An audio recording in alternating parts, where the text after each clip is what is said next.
Now, have you heard of a $3.87 trillion lawsuit against the U.S. Securities and Exchange Commission Chairman Mary Schapiro, as well as several other current and former SEC commissioners? Probably not.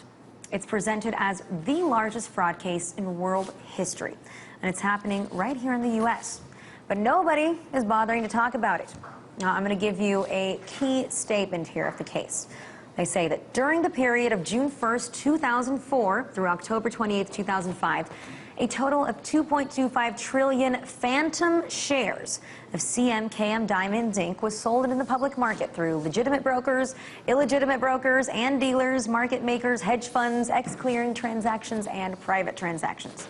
Now, the sales of the majority of such shares were at all times known to the Securities and Exchange Commission, including defendants. So, according to this lawsuit, the government then used Cmkm as a covert sting operation, unbeknownst to the company's estimated 40,000 shareholders, to try and find the criminals. But we don't even know if they were ever apprehended. We'll discuss it with me. I have Tim Borrello from the Manhattan Headlines Examiner joining me from our studio in New York.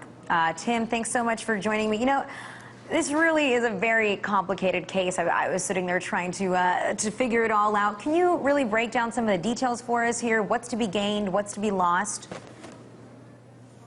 Sure. What's happening here is that there are many shares. This is what's called a Bivens Class Action Lawsuit, which basically is a type of case that is upheld under a 1971 Supreme Court ruling that allows private citizens to sue federal officials in a personal capacity. So one thing to point out immediately is that this lawsuit is not against the United States Securities and Exchange Commission per se. It's against the individuals that are actually running it.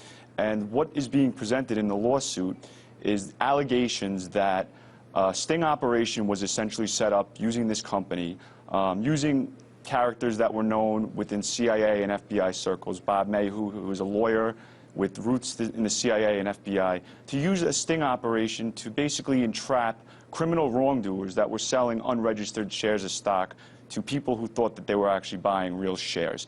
There's evidence suggesting within the public domain that anywhere from 259 billion shares were sold unregistered in a couple of hundred transactions through one broker named Darrell Johnson, or Anderson Johnson, I believe. And the SEC has also acknowledged itself that over a 20-month period, as much as 622 billion unregistered shares were sold. And so there's a lot of different elements of what's going on here. The allegation is also that through the sting operation, in a meeting in Las Vegas, essentially a whole bunch of criminal wrongdoers were brought together and they were given an option. Pay us a certain amount of funds based on the number of unregistered shares that have been sold, and we won't prosecute you. Now, some evidence that is within this lawsuit, and per the filing attorney, Hodges, he says he has a witness who was in that room. They say they can prove that up to 2.25 trillion unregistered shares have crossed over the markets. And ultimately, if these allegations can hold up in a court of law and evidence can be presented to show it, then there's going to be serious issues, because what's happening here? Why did the SEC use a company to entrap wrongdoers when people were investing in it, regardless of whether or not the company was a fraud?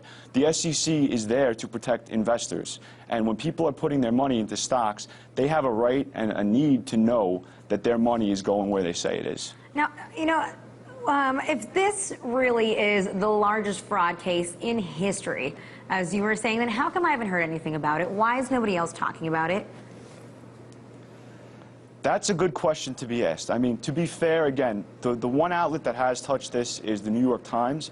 Not much coverage, though. Floyd Norris is one of their head correspondents for Wall Street, and he's written about this in the past, and he has actually since covered the case in March, but the way he's covered it isn't necessarily fair. And within his latest article on it, he even admits to being almost an SEC sympathizer.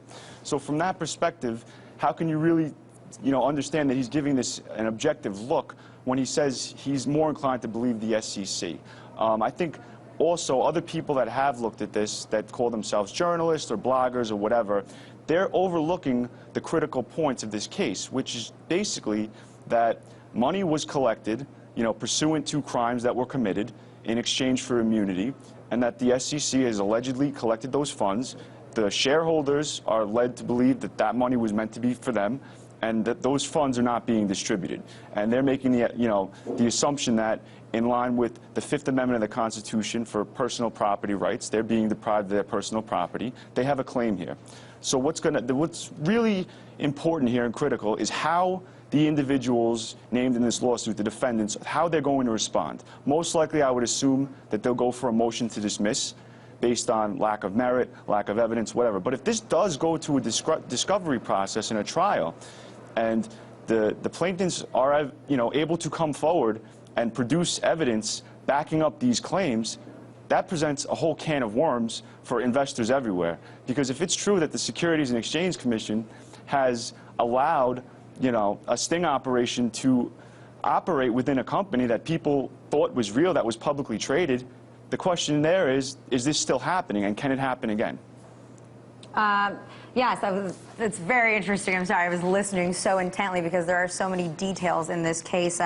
Well, I would like to definitely keep following this story, and hopefully we'll get to talk to you later on about it. Thanks, Ted.